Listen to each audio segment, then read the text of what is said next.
মৰমৰ ছাত্ৰ-ছাত্ৰীসকল ইয়া হল তোমালোকৰ 2024 চনৰ কোশ্চেন পেপাৰৰ পৰা পাঠ্যগণিতৰ অংক তোমালোকে ইগনোৰ নকৰিবা এইবিলাক যে আমি 2025ত পৰীক্ষা দিম 24 চনৰ অংকবিলাক নাহিব এনেকা নহয় কাৰণ প্যাটাৰ্ন বিলাক তোমালোকৰ হুবহু একে থাকে আৰু হয়তো এনেকা কিছুমান কোশ্চেন আকৌ ৰিপিটও কৰে সেই কাৰণে তোমালোকে এইবিলাক ইগনোৰ নকৰি ফলো আপ কৰিবা আৰম্ভ কৰিছো কোশ্চেন নম্বৰ 41 কি কৈছে তোমালোকক 31 মিক 7/16 ক দশমিক লৈ পৰিৱৰ্তন কৰিলে পোৱা যাব তেনেহলে তোমালোকক দশমিক লৈ পৰিৱৰ্তন কৰিব লাগে ফাইন এটো তোমালোকে সিধা এনেকা কৰিবা এই 31 আছে না 31 দিলা পইণ্টটো দিলা নহয় এতিয়া 7/16 যে আছে ইয়াক হৰণ কৰা তোমালোকে 7 ক 16 দি হৰণ কৰা বাকি যি 7/16 আছে তেনেহলে ডেসিমেলটো লৈ লৈছা এখানে ফ্ৰী 0 কিমান বাৰ যাব নিশ্চয় 4 টাইমস 4 16 jar 64 থাকিল তোমার 6 ফাইন আচ্ছা ওকে ফাইন 6 থাকিল তার পিছত তোমালোকে ফ্ৰী 0 পাইয়ে থাকিবা এইবাৰ তিনিবাৰ ফাইন তিনিবাৰ দিলে তোমালোকৰ হ'ব 48 নেক্সট বাকি থাকিল তোমালোকৰ 120 বাৰ বাকি থাকিল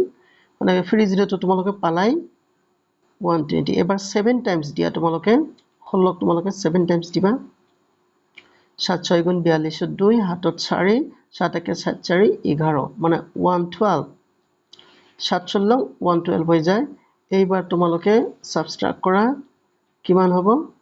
ইয়াত থাকিব 8 আৰু একো না থাকে ফ্ৰী 0 পালা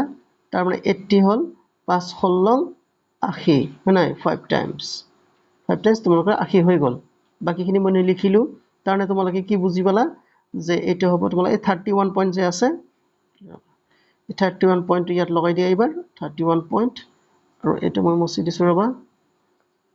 ফাইন এটো হৈ গল আমাৰ ৰিজাল্ট তেনেহলে কাৰ লগত মিলিব তোমালোকৰ নিশ্চয় তোমালোকৰ সিৰ লগত মিলি গৈছে 31.4375 এটা গল কোশ্চেন নম্বৰ 42 2540 টকাত বিক্ৰী কৰি উপাৰ্জন কৰা লাভৰ পৰিমাণ সামগ্ৰীটোৰ এত টকাত বিক্ৰী কৰি সন্মুখীন হোৱা লোকসানৰ সমান হলে সামগ্ৰীটোৰ ক্ৰয় মূল্য হ'ব ইয়াত কন্ডিশন দুটা আছে তোমালোকৰ বেচা দাম তাৰনে সেলিং প্ৰাইস কিমান আছিল নেবা মই টপ সিগনা কৰি আছো ফাৰ্স্ট বেচা দাম তাৰনে সেলিং প্ৰাইস 1 কিমান আছিল 2540 টকা ফাইন আৰু ইয়াত কিবা এটা লাভ হয় নাই ইয়াত কিমান হয় প্ৰফিট আচ্ছা প্ৰফিট তো তোমালোকৰ প্ৰফিট সমান তোমালোকে x বুলি ধৰি ললা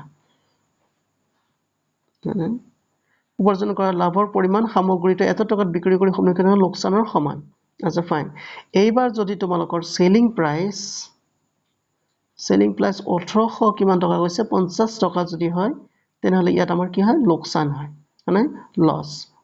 লস কিমান হ'ব তেন্তে নিশ্চয় x টকাই হ'ব ফাইন এইবাৰ হৈছে কি আমাৰ কন্ডিশন তেনেহলে আমি কি লিখিম বাৰু এই ক্ষেত্ৰত প্ৰথম ক্ষেত্ৰত তোমালোকৰ আমাৰ কিনা দাম কিমান হ'ব সেলিং প্ৰাইস মাইনাস প্ৰফিট তাৰ মানে 2540 মাইনাস x ফাইন আৰু দ্বিতীয় ক্ষেত্ৰত তোমালোকৰ কস্ট প্ৰাইস কি হ'ব এটা যেহেতু লস হলে তোমালোকৰ প্লাস হ'ব তাৰনে 1850 প্লাস x ফাইন এতিয়া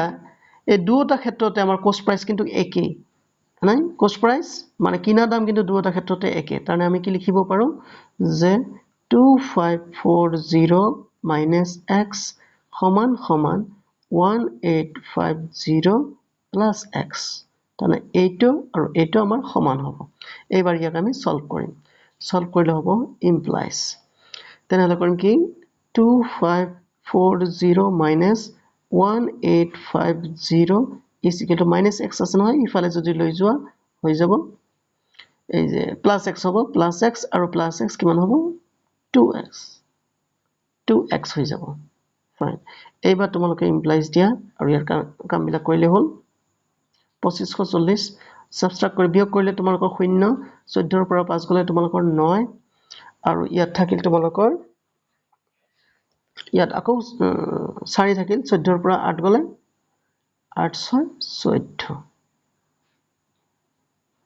8 6 তোমালোকৰ 14 ফাইন তেনেহলে 690 equal to 2x এবাৰ আমি 2 এৰে কাটাকাটি কৰিম 2 ইফালে 2 3 গুণ 6 2 4 গুণ 8 50 থাকিল 2 5 গুণ 10 থাকিল 2 5 গুণ 10 তেনেহলে আমাৰ x মানে হল কি 3 4 5 আৰু x টো কি বুজাইছে x বুজাইছে আমাৰ প্ৰফিট বা লস তেনেহলে আমাৰ কস্ট প্ৰাইসটো কিমান হ'ব therefore cp হ'ব সমান সমান আমাৰ প্ৰফিট 2540 minus 345 তানে কি বেচা দামৰ পৰা যদি তোমালোকৰ প্ৰফিটটো বাদ দিয়া হেই হয় আমাৰ কস্ট প্ৰাইস তেনেহলে কেনেকৈ লিখিবা 0 ৰ পৰা 5 বিয়োগ কৰিলে 5 ইয়াত থাকিলে আমাৰ 3 13 ৰ পৰা 4 গলে 13 minus 4 is equal to 9 আৰু ইয়াত থাকিলে আমাৰ কিমান 4 minus 3 is equal to 1 তেনেহলে ইয়াত 2 তেনেহলে 2195 সো আজকচোন অপশনটো আছে না নাই 2195 এই যে বি নাম্বার অপশনটো চাইছা 2195 এইটো বা বহুত টেকনিক্যাল কোশ্চেন ভাল লাগিল হয়তো তোমালোকে বুজিব পাৰিছা যদি বুজি নোপোৱা তোমালোকে কমেন্টত জনাবলৈ চেষ্টা কৰিবা মই আৰু লাগিলে তোমালোকক সহজকৈ বুজাবলৈ চেষ্টা কৰিম ফাইন এতিয়া